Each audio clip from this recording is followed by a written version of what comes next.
23वां अध्याय। विश्वविद्यालय से उपाधि की प्राप्ति। तुम दर्शन शास्त्र के अध्ययन की उपेक्षा कर रहे हो। इसमें संदेह नहीं कि तुम परीक्षा में पास होने के लिए परिश्रम विहीन अंतः प्रेरणा पर निर्भर कर रहे हो। परंतु यदि तुम एक विद्यार्थी की तरह मेहनत से पढ़ाई नहीं करोगे तो मैं तुम्हें इस परीक्षा में पास नहीं होने दूंगा। श्रीरामपुर कॉलेज के प्रोफेसर डीसी घोषाल मुझसे सख्ती के साथ बोल रहे थे।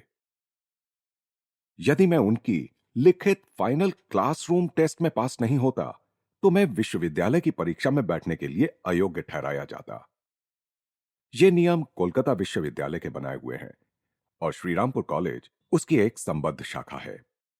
भारतीय विश्वविद्यालयों में बीए की परीक्षा में एक विषय में भी अनुत्तीर्ण होने वाले विद्यार्थी को अगले वर्ष फिर से सब विषयों की परीक्षा देनी पड़ती है। श्रीरामपुर कॉलेज के मेरे प्राध्यापक साधारणतया मेरे साथ अच्छा ही बर्ताव करते थे, यद्यपि उसमें कुछ विनोद की झलक अवश्य होती थी।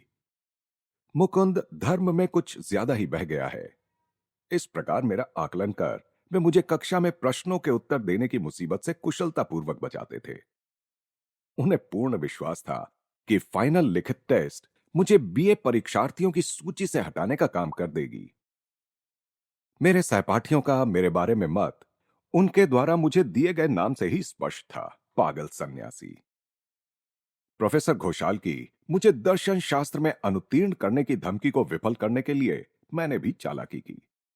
जब फाइनल टेस्ट के परिणाम घोषित किए ही जाने वाले थे तभी मैंने एक सहपाठी को अपने साथ प्रोफेसर के कक्ष में चलने के लिए कहा। मेरे साथ चलो, मुझे एक साक्षी चाहिए, मैंने अपने सहपाठी से कहा। यदि प्रोफेसर को अपनी चालाकी से मात देने में मैं सफल नहीं हुआ तो मुझे बड़ी निराशा होगी। जब मैंने पूछा कि मेरी उत्तर पत्रिका पर उन्होंने कितने अंक दिए हैं तो प्रोफेसर घोषाल ने नकारार्थी सिर हिलाया। जो लोग पास हुए हैं उनमें तुम नहीं हो, उन्होंने विजयी मुद्रा के साथ कहा। उन्होंने अपनी मेज पर पड़े उत्तर पत्रिकाओं के गट्ठे में देखना शुरू किया। इसमें तुम्हारी उत्तर पत्रिका ही नहीं है। परीक्षा में ना बैठने के कारण तुम वैसे ही अनुत्तीर्ण हो गए हो। मैं हंसा। सर, मैं परीक्षा में बैठा था, क्या इस गट्ठे को मैं देख सकता हूं? प्रोफेसर ने असमंजस में पड़कर अनुमति दे दी। मैंने शीघ्र ही अपनी उत्तर पत्रिका ढूंढ निकाली जिस पर मैंने अपने रोल नंबर के अतिरिक्त पहचान का कोई चिन्ह नहीं छोड़ा था। मेरे नाम की लाल झंडी न दिखने के कारण पाठ्य पुस्तकों के उद्धरणों से अलंकृत न होने पर भी प्रोफेसर ने मेरे उत्तरों को अच्छे अंक दिए थे। मेरी चालाकी ध्यान में आते ही वे गरज उठे, केवल तुम्हारी किस्मत बलवान है। फिर उन्होंने आशा के साथ कहा, तुम बीए की परीक्षा में अवश्य फेल हो जाओगे। मेरे अन्य विषयों की टेस्ट परीक्षाओं के लिए मैंने कुछ मार्गदर्शन प्राप्त कर लिया था, विशेषकर मेरे प्रिय मित्र एवं चचेरे भाई प्रभास चंद्र घोष से, जो मेरे शारदा चाचा के बेटे हैं। सभी विषयों की अपनी टेस्ट परीक्षा से मैं कष्टप्रद रूप से परंतु सफलतापूर्वक निकल गया। सभी विषयों में मुझे न्यूनतम उत्तीर्णांक जितने ही अंक मिले। कॉलेज की 4 वर्षों की पढ़ाई के बाद अब मैं बीए की परीक्षा में बैठने के योग्य हो गया था, परंतु इस अवसर से कोई लाभ उठा पाने की आशा नहीं के बराबर थी। कोलकाता विश्वविद्यालय की कड़ी बीए की डिग्री परीक्षा की तुलना में श्रीरामपुर कॉलेज की टेस्ट परीक्षा तो बच्चों का खेल मात्र थी। लगभग प्रतिदिन श्री युक्तेश्वर जी के पास जाने के कारण कॉलेज जाने का मुझे समय ही नहीं मिलता था। अनुपस्थिति की अपेक्षा कक्षा में मेरी उपस्थिति ही छात्रों के विस्मय का कारण बनती। लगभग प्रतिदिन मैं जिस दिनचर्या का अवलंबन करता उसकी शुरुआत सुबह 9:30 बजे मेरे साइकिल पर निकल पड़ने से होती। एक हाथ में गुरुदेव को अर्पित करने के लिए पंथी छात्रावास के बगीचे से चुने हुए फूल रहते।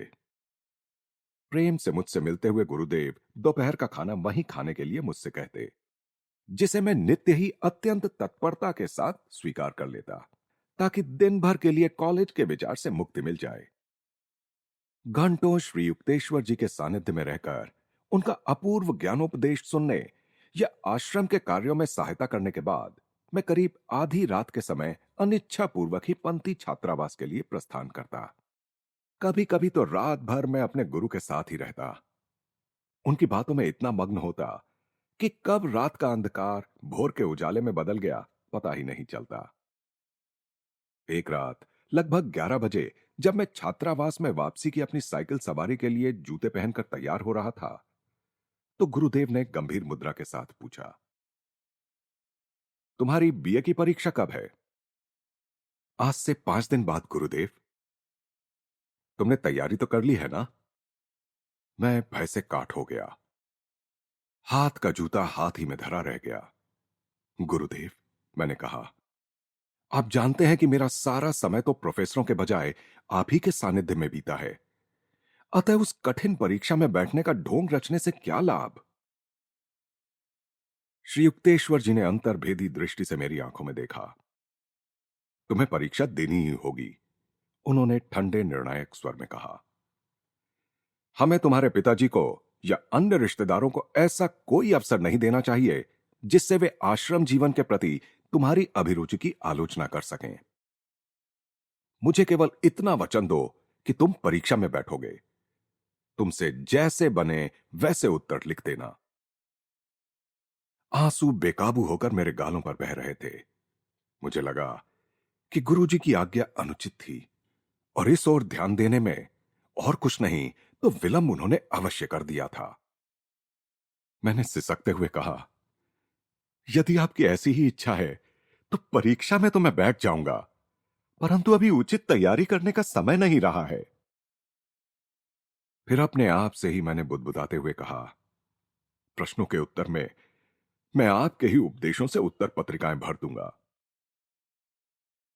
दूसरे दिन जब मैं सदा की भांति अपने नियत समय पर आश्रम पहुंचा, तो मैंने विषण्ण मन से अपने फूल श्री युक्तेश्वर जी को अर्पित किए। मेरे खिन्न चेहरे को देखकर वे हंसने लगे। मुकुंद, क्या भगवान परीक्षा में या अन्य कहीं तुम्हारी मदद करने में कभी चूके हैं? नहीं गुरुदेव, मैंने उत्साहित होकर उत्तर दिया और साथ ही कृतज्ञतापूर्ण स्मृतियों से मुझ में नव शक्ति का संचार हो गया।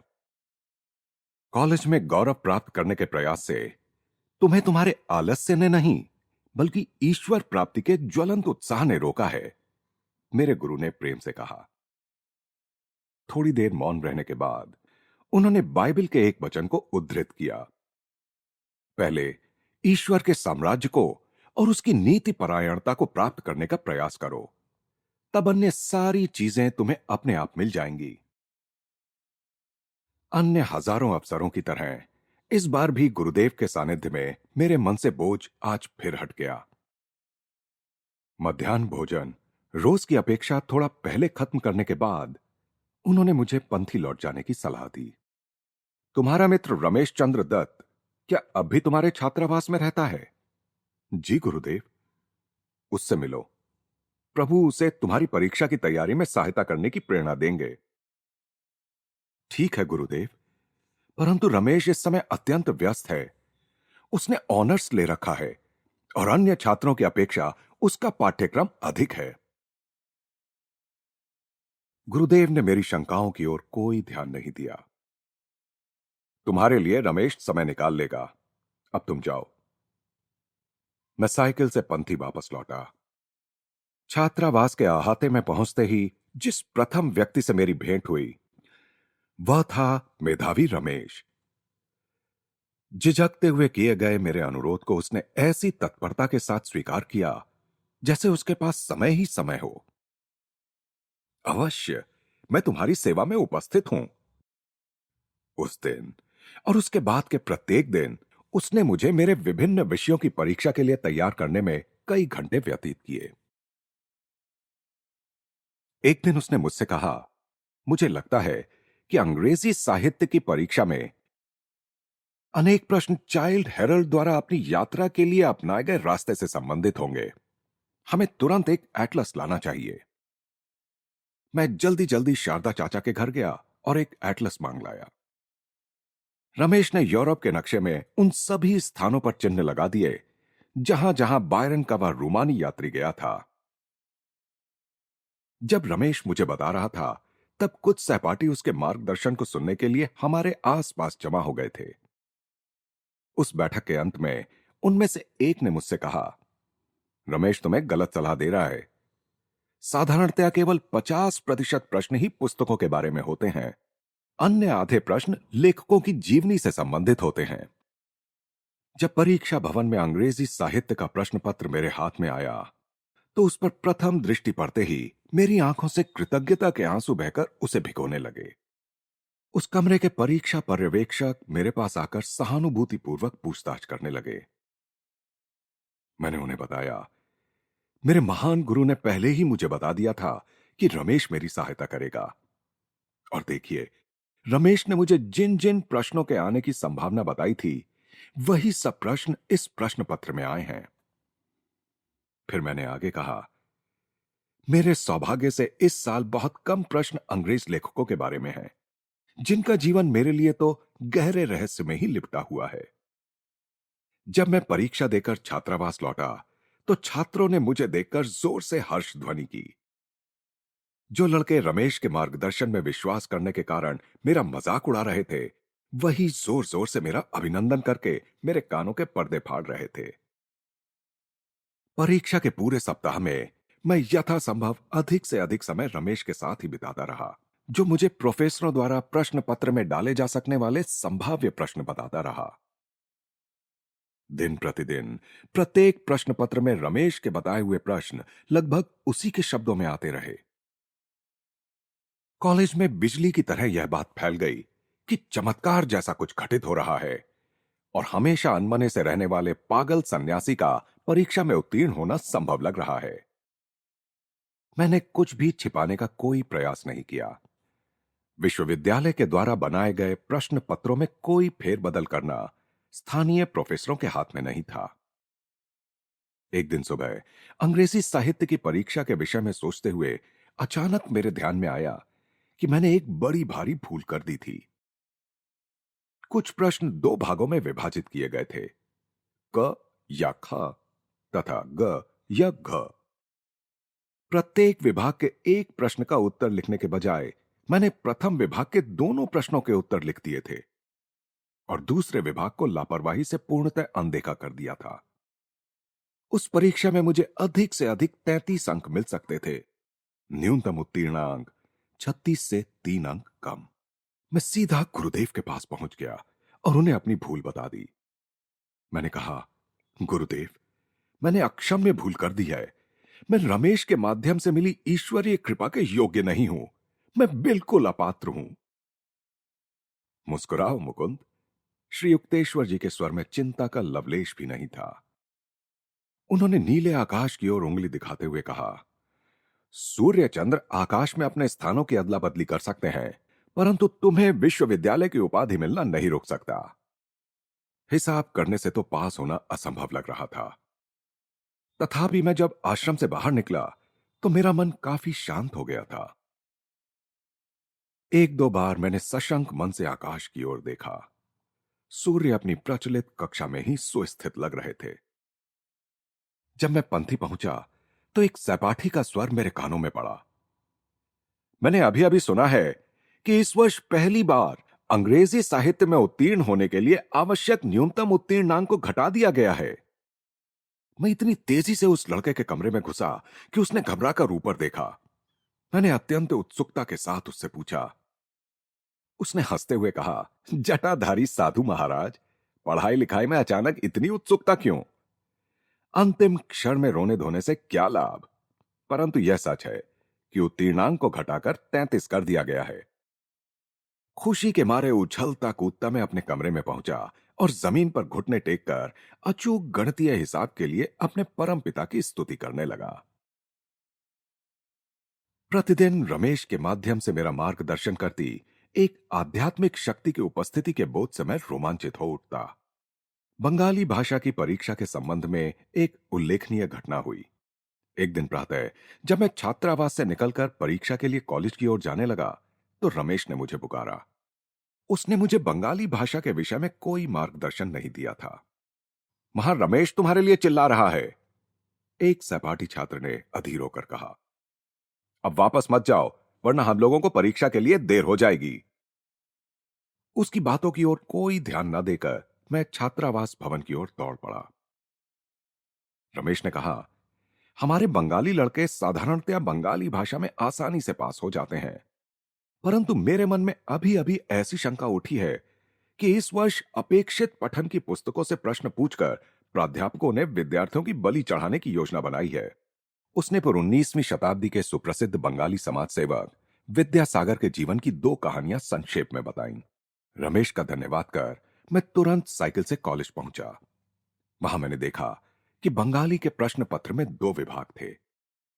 पहले विभाग में लिखा था, विद्यासागर के समाज कार्य की 2 घटनाओं का वर्णन करो। जब मैं अभी अभी ज्ञात हुई कहानियों को उत्तर पत्रिका पर उतार रहा था, तो मन ही मन धन्यवाद करने लगा कि अंतिम क्षण में भी मैंने रमेश की पुकार का मान रखा था। विद्यासागर के कल्याण कार्यों, जिनमें अब एक मेरे प्रति भी हो गया था, से यदि मैं अनभिज्ञ रहता तो बंगाली भाषा में मैं उत्तीर्ण नहीं हो पाता। प्रश्न पत्र के दूसरे विभाग में लिखा था, बंगाली में उस व्यक्ति के जीवन पर निबंध लिखो जिससे तुम्हें सर्वाधिक प्रेरणा मिली हो। निबंध के लिए मैंने किसे चुना, इसके बारे में आपको बताने की कोई आवश्यकता नहीं। जब मैं पृष्ठ पर पृष्ठ अपने गुरु की प्रशंसा से भरता जा रहा था, तो अपने आप से बुदबुदाकर की हुई उस भविष्यवाणी को सच होते देख मेरे होठों पर मुस्कान आ गई। प्रश्नों के उत्तर में मैं आपके ही उपदेशों से उत्तर पत्रिकाएं भर दूंगा। दर्शन शास्त्र के मेरे पाठ्यक्रम के विषय में रमेश से कुछ पूछने की इच्छा मेरे मन में नहीं आई थी। श्री युक्तेश्वर जी के मार्गदर्शन में मिले दीर्घ प्रशिक्षण पर मुझे इतना भरोसा था कि पाठ्य पुस्तकों के विवरणों को मैंने कोई महत्व नहीं दिया। सब विषयों में मुझे सबसे अधिक अंक दर्शन शास्त्र में ही मिले। अन्य विषयों में मुझे केवल उत्तीर्ण होने के लिए आवश्यक अंक ही मिले। यहां यह बताते हुए मुझे अत्यंत हर्ष होता है कि मेरे निस्वार्थी मित्र रमेश को उसकी अपनी ऑनर्स की डिग्री उच्च अंकों के साथ मिली। मेरे स्नातक होने पर पिताजी की खुशी का ठिकाना ना रहा। उन्होंने स्वीकार किया, मुकुंद, तुम अपने गुरु के साथ इतना अधिक समय व्यतीत करते थे कि मुझे तुम्हारे उत्तीर्ण होने की कोई आशा नहीं थी। गुरुदेव ने मेरे पिताजी की अव्यक्त आलोचना को ठीक ही ताड़ लिया था। वर्षों से मेरे मन में संदेह बना हुआ था कि मैं अपने नाम के बाद बीए के अक्षर जुड़े कभी देख भी पाऊंगा। इस उपाधि का उल्लेख करते समय हमेशा ही मेरे मन में यह विचार आए बिना नहीं रहता कि मुझे यह ईश्वर की ओर से उपहार स्वरूप मिली है, जिसके पीछे कोई गूढ़ कारण है। कभी कभी मैं कॉलेज में पढ़े लोगों को ऐसा कहते सुनता हूं कि उन्हें अपने रट रट कर प्राप्त किए ज्ञान का बहुत अल्प अंशी उपाधि मिलने के बाद याद रह पाता है। उनकी इस स्वीकारोक्ति से मुझे अपनी निस्संदिग्ध शैक्षणिक अपूर्णता के विषय में थोड़ी सी सांत्वना मिल जाती है। जून 1915 के जिस दिन मुझे कोलकाता विश्वविद्यालय की उपाधि मिली, उस दिन अपने गुरु के चरणों में सिर नवाकर मैंने उनके जीवन से अपने जीवन में प्रवाहित होने वाली सभी अनुकंपाओं के लिए उनके प्रति कृतज्ञता व्यक्त की। उठो मुकुंद, उन्होंने अत्यंत प्रेम के साथ कहा। बात केवल इतनी है कि प्रभु को सूर्य चंद्र के स्थानों की अदला बदली करने के बजाय तुम्हें स्नातक बना देना ज्यादा आसान लगा।